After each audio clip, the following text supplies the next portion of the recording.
As the morning sun streamed into the suburban neighborhood in Ohio, Emily Johnson was already standing in her kitchen.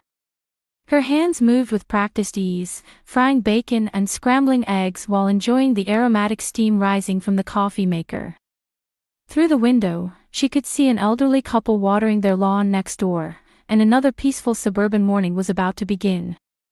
"Good morning, honey." Hearing the deep voice behind her, she turned to see Mark coming down the stairs in his pajamas. He worked as a construction site supervisor, and his tanned face and muscular build were quite striking. He smiled and kissed Emily's cheek. "Good morning. I just made fresh coffee." Mark wrapped his arms around Emily's waist as he took the cup. "I'm so grateful to have you. I never could have imagined having mornings like this 2 years ago." Emily's heart warmed. The 5 years since her divorce, raising her son Ethan as a single mother, had certainly not been easy. Her ex-husband barely paid child support, and life with just mother and son had been both financially and emotionally challenging. She had met Mark at a bazaar held at the local community center. His kindness and stability had been like salvation for the exhausted Emily. "Mom, good morning." Running down the stairs was her 14-year-old son Ethan. He was beginning to grow taller and, while still retaining his childlike qualities, was starting to show the outline of a young man. His brown hair was sticking up from bed head, and he was frantically trying to smooth it down with his hand. "Good morning, Ethan. Breakfast is ready." Emily placed eggs and bacon on a plate for her son. Ethan greeted Mark a bit shyly. "Good morning, Mark." "Good morning, Ethan. You have basketball practice today, right?" "Yes, after school. But since it's Friday, it'll end early." The relationship between Mark and Ethan had been awkward at first. For Ethan, accepting his mother's new husband hadn't been easy. However, Mark never tried to force himself into the father role and instead took time to build a trusting relationship with Ethan. On weekends, they went to baseball games together, he helped with homework, and listened to the adolescent boy's concerns. "Speaking of which, about Ethan's birthday next month," Mark said while drinking his coffee. "Should we do something special? How about dinner at your favorite restaurant?" Ethan's face lit up. "Really? Thanks, Mark." Emily watched their exchange with a warm heart. Over these 2 years, they had truly become a real family. Mark never tried to replace Ethan's biological father, but he had become an important presence in Ethan's life. "I need to get to work early too." Emily worked at a local accounting firm and earned a stable income despite the small company. "I have a month-end deadline today." "Good luck." "I'll make dinner tonight," Mark smiled kindly.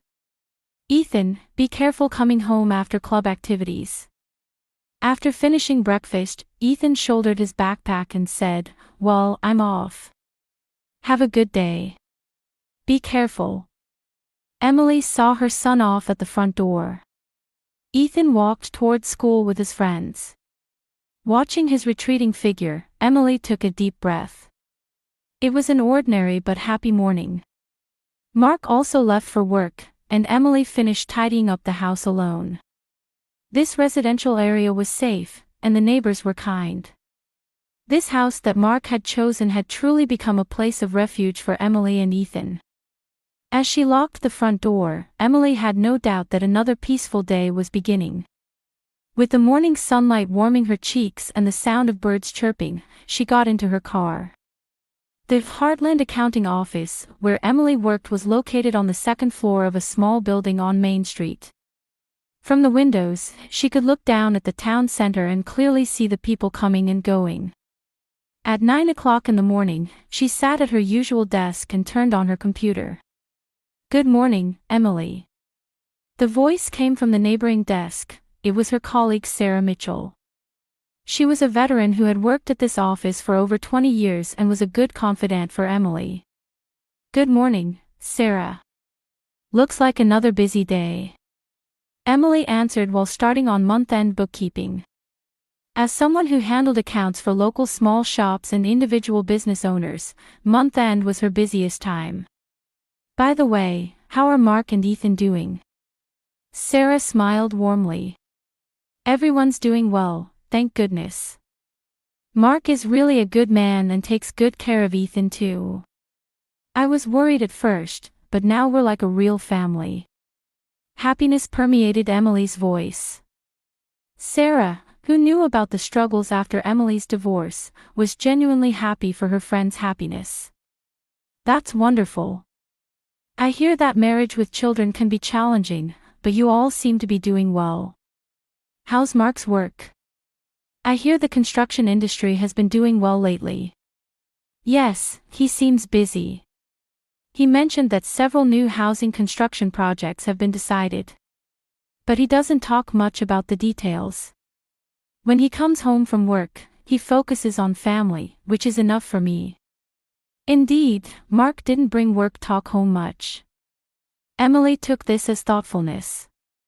When her husband came home tired, she wanted to create an environment where he could relax as much as possible. After finishing her morning work, Emily left the office for lunch. While ordering a light sandwich at her usual cafe, she checked her cell phone. There was a message from Mark. The site looks like it'll finish early today. I'll do the grocery shopping and come home. I love you. Emily smiled as she replied. Good work today. Drive safely home. I love you too. Meanwhile, around that time, Ethan was attending math class at school. As a third-year student at Westfield Middle School, he was seriously focused on his studies. His grades were above average, and he was particularly good at science and history. Ethan, could you try solving this problem? Called on by his math teacher, Mr. Brown, Ethan went to the blackboard. While he carefully solved the quadratic equation, his classmates watched quietly. Correct. Well done. At Mr. Brown's praise, Ethan returned to his seat a bit embarrassed. His best friend Jacob, sitting next to him, gave him a small thumbs up. When lunchtime came, Ethan headed to the cafeteria with Jacob. Several other close friends sat at the same table, enjoying lunch together cheerfully. You have basketball practice after school today, right? Jacob asked. Yes, but since it's Friday, it'll end at 4. Can I come over to your house after that? Of course. I got a new game. Let's play it together. Ethan was looking forward to time with his friends. He balanced study, club activities, time with friends, and family time well. By the way, what are you planning for your birthday next month? Asked another friend, Michael. Nothing's decided yet, but Mark suggested a special dinner. We might go to a restaurant. Mark is your stepfather, right? I hear he's a kind person. Yes, I wasn't used to it at first, but now he's like a real father to me. He takes good care of Mom and understands me too. He even takes me to baseball games. There was satisfaction in Ethan's voice. Since his relationship with his biological father hadn't gone well, Mark's presence had become a great support for him. After lunch, Ethan played a bit with his friends in the schoolyard before attending afternoon classes.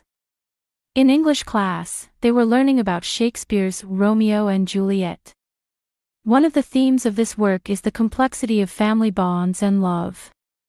While listening to Mr. Johnson's explanation, Ethan was thinking about his own family. He was experiencing firsthand that you could become a real family even without blood relations.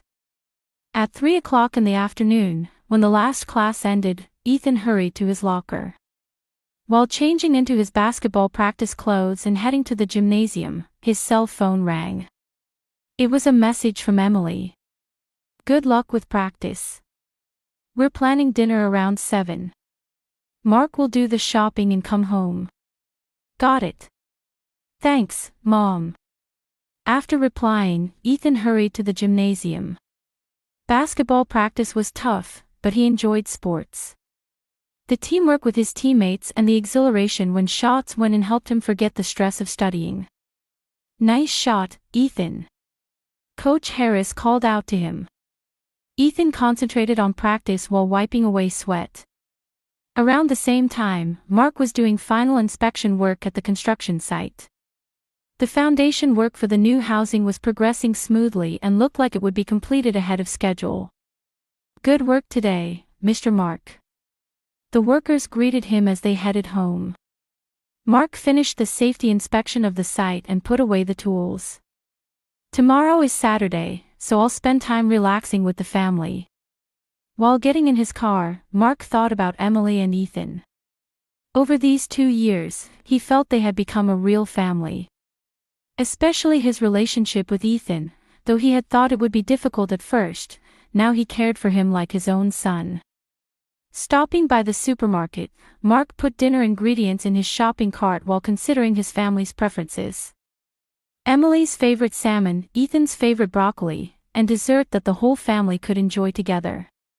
At 4:30 in the evening, Ethan finished basketball practice and parted from his friends.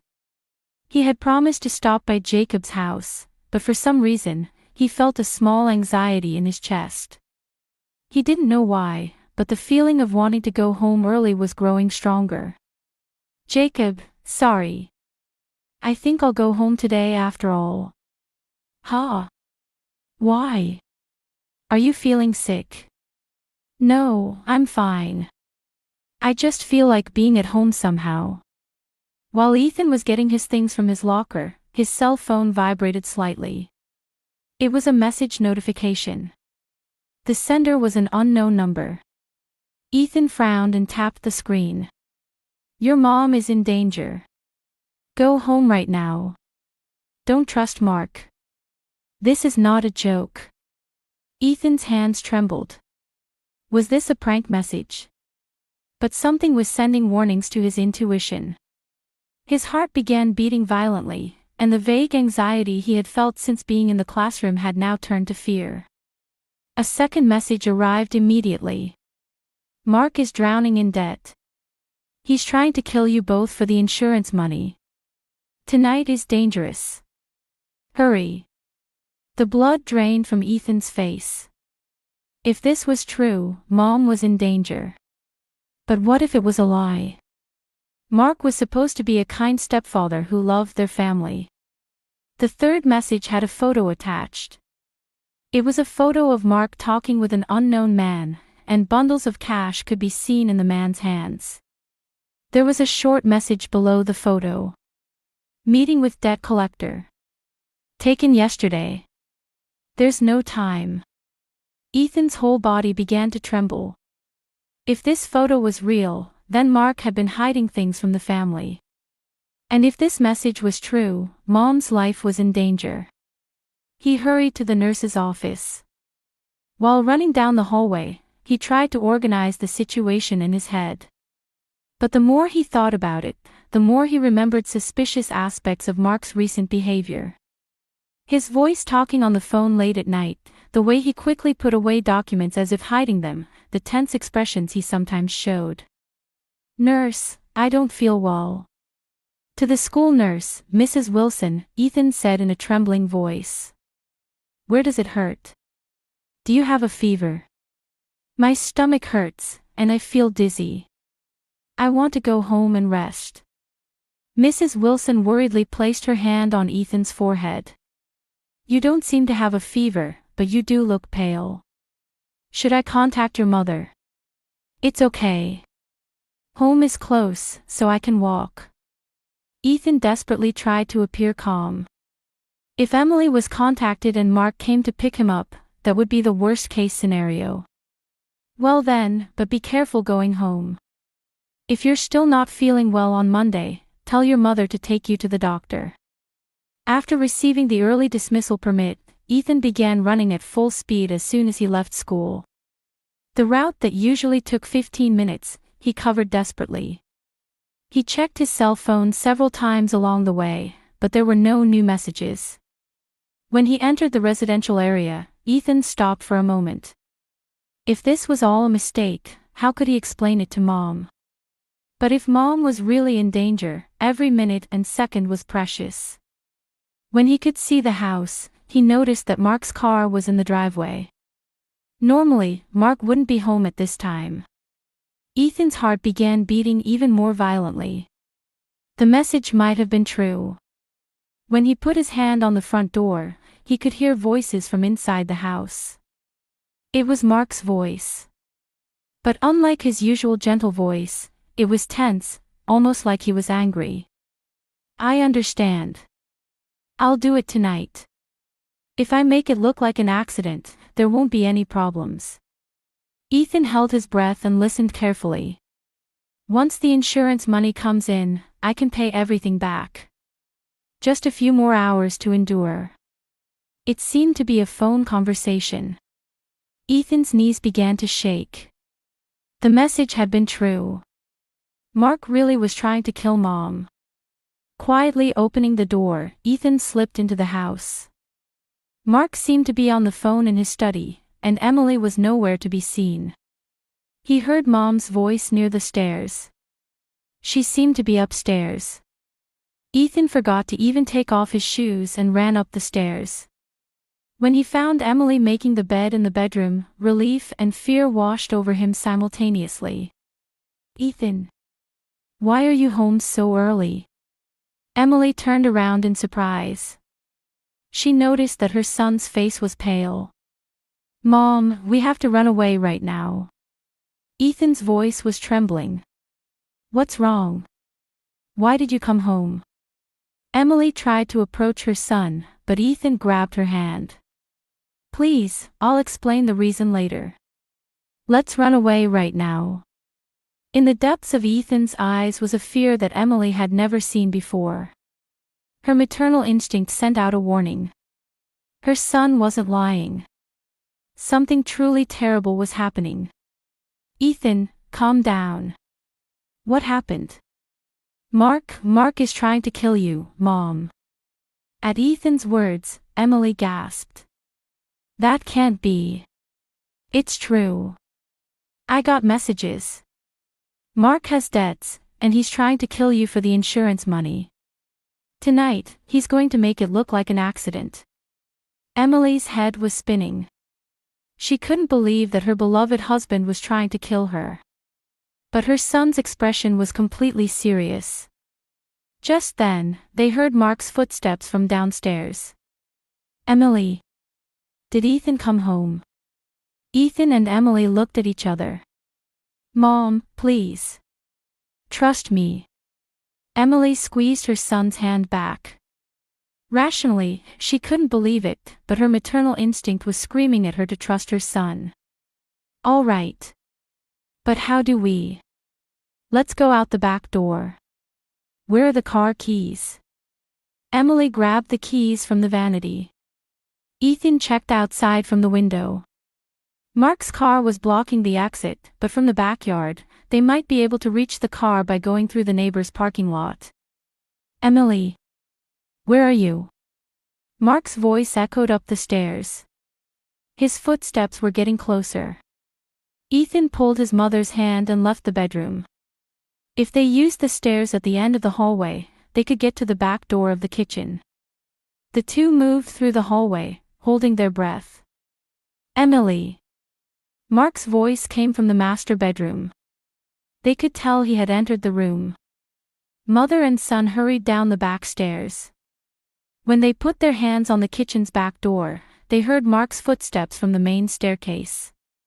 "Let's run," Ethan whispered. They quietly opened the back door and went out into the backyard. Hiding behind the hedge that marked the boundary with the neighboring house, they headed toward the parking lot. Emily's car was parked next to Mark's car. Gripping the keys, Emily unlocked the door with trembling hands. "Mom, hurry."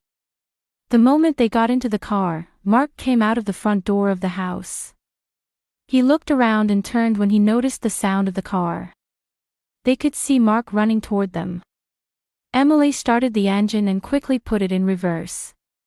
"Mom, get away." With Ethan's scream, the car backed up vigorously and went straight onto the road. In the rearview mirror, they could see Mark desperately chasing after them.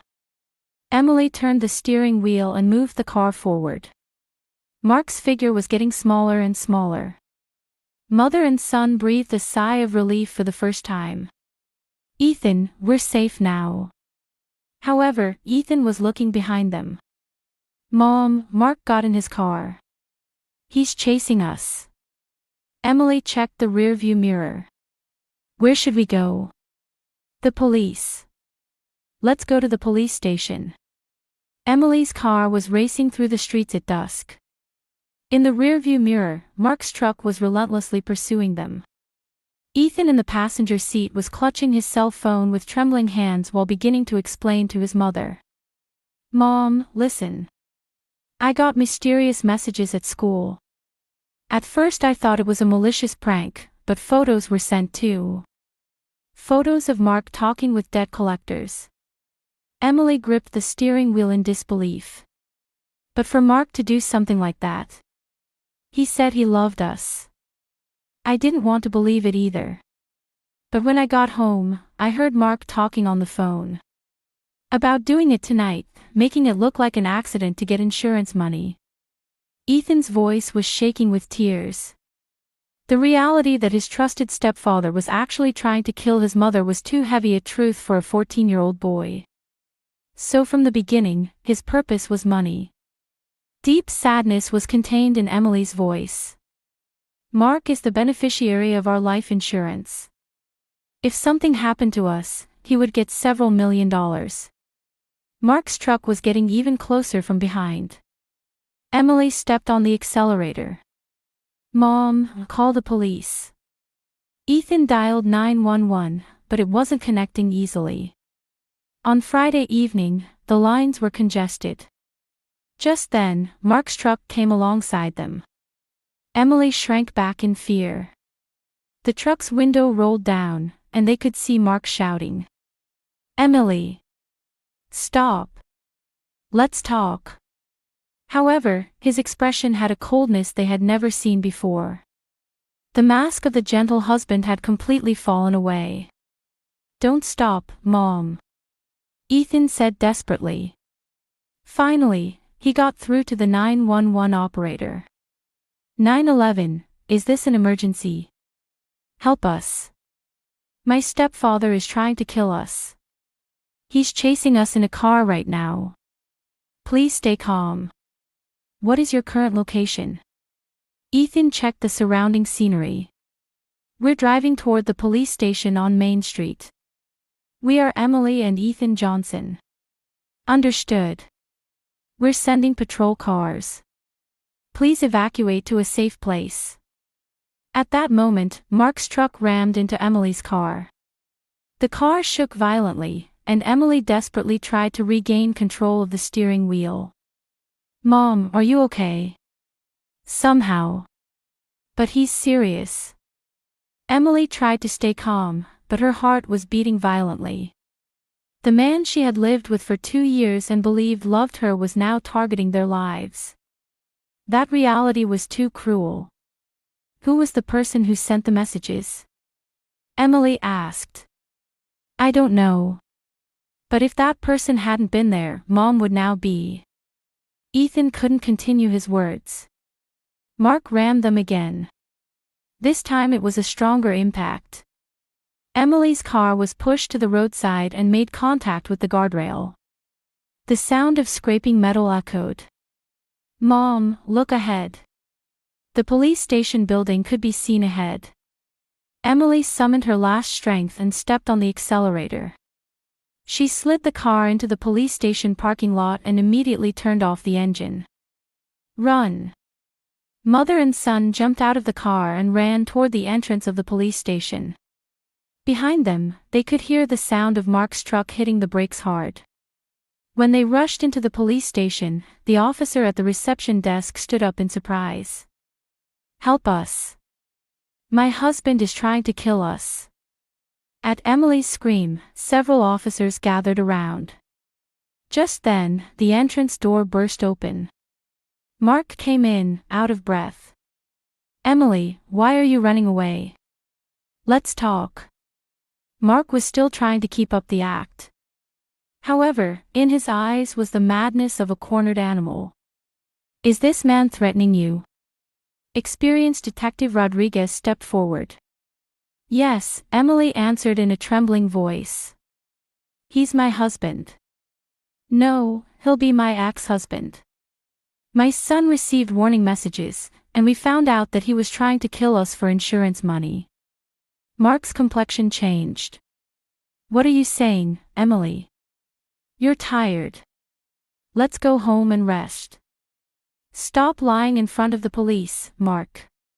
Ethan gathered his courage and said, "I heard you. You said, 'I'll do it tonight' on the phone." Detective Rodriguez looked at Mark with sharp eyes. "Mr. Mark Johnson, is it true that you have debts?" Mark couldn't hide his agitation. "That's a personal matter. It has nothing to do with my family." "But you are the beneficiary of your wife and son's life insurance, aren't you?" "So what? That's natural for a husband." Just then, another officer came running in. "Detective, we searched Mark Johnson's car. There were sleeping pills and a fake suicide note in the trunk." The blood drained from Mark's face. His entire plan had been exposed. "You were going to drug us to sleep and sink the car in the lake." Emily's body shook with fear and anger. "If you died, everything would be solved." Mark finally showed his true nature. "The debt collectors are merciless. I had no choice but to pay back the debt in exchange for your lives. You said you loved us. That was my intention at first. But I got deep into gambling losses, and before I knew it, I was in over my head. The insurance money was the only solution." Detective Rodriguez took out handcuffs. "Mark Johnson, you are under arrest on suspicion of attempted premeditated murder." While being handcuffed, Mark made a last desperate attempt. "Emily, you have a new life waiting for you. Ethan will grow up to be a good boy too. Forget about me. You tried to destroy our lives," Emily said through tears. "But I've learned that with real family bonds, we can overcome any difficulty." While Mark was being taken away, Emily hugged Ethan. "Thank you, Ethan. You saved me. We're a real family. Since we're connected by blood, it's natural for us to protect each other." Detective Rodriguez approached them. "About the person who sent the messages, we'll investigate. Probably someone who knew about Mark's debt problems tried to save you." Later investigation revealed that the person who sent the messages was Mark's former colleague. He had accidentally learned about Mark's debt problems and plans, and sent anonymous warnings to save Emily and the others. That night, after being questioned at the police station, Emily and Ethan stayed at a hotel. They couldn't return home. The house where Mark had been was no longer a place of refuge. In the hotel room, mother and son sat quietly. "Mom, what will happen to us now?" "I don't know. But we have each other. That's the most important thing." Emily held her son's hand. 3 months later, on a spring morning, Emily and Ethan were having breakfast in the kitchen of their new apartment. The small 2-bedroom apartment was incomparable to their previous luxurious house, but for the two of them, it was a place of true peace. The morning sun streaming through the window gently illuminated the modest dining table. "Today is the day Mark's sentence will be announced," Emily said quietly. "Are you nervous?" Ethan asked while drinking orange juice. "A little. But this will truly end everything." During these 3 months, Emily and Ethan had been receiving counseling to heal their emotional wounds. Especially for Ethan, the betrayal by his trusted stepfather had left deep scars, but by reconfirming his bond with his mother, he was gradually recovering. At 2 o'clock in the afternoon, the two headed to the courthouse hand in hand. In the courtroom was also David Brown, Mark's former colleague. He was the benefactor who had sent anonymous messages and saved Emily and Ethan's lives. "Thank you for today," Emily said to him with gratitude. "I only did what was right." Mark's debt problems were rumored about at work too. When I learned of his plan, I couldn't stay silent. David answered with a sincere expression. Protecting family is the most important thing. The judge read the verdict. The defendant Mark Johnson is sentenced to 15 years in prison for attempted premeditated murder. Emily breathed a sigh of relief. Ethan squeezed his mother's hand tightly. Now everything was truly over. As they left the courtroom, Emily made eye contact with Mark one last time. In the eyes of the man she had once loved, there was no longer madness, only the color of deep regret. However, Emily felt nothing anymore. Love, hatred, everything had become a thing of the past. In the evening, when the two returned to their apartment, they sat quietly on the living room sofa. "Mom, what do you think will happen to us from now on?" "I don't know.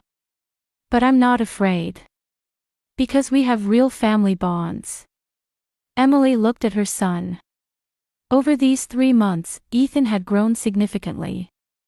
Overcoming difficulties had made him mentally stronger too. Blood connections are really important, aren't they? Ethan said thoughtfully. Mark was kind, but he wasn't real family. But you and I are a real family. That's right. We've been family since birth, and we'll always be family. No matter what happens, we'll protect each other. Tears welled up in Emily's eyes. However, they were not tears of sadness, but tears of hope. Starting the following week, Emily was going to begin working at a new accounting firm. The salary was less than before, but she planned to live quietly with her son on money earned through honest work. "Mom, when I become a high school student, I'll get a part-time job and help with household expenses." "Thank you, Ethan. But your most important job is studying. For our future." Ethan smiled. "I understand. But when you're in trouble, I'll definitely help. We're family." That night, Emily was able to sleep soundly for the first time in a long while. There was no cowering from Mark's shadow, no being misled by false love, true peace was there. On Monday morning, Ethan headed to his new school.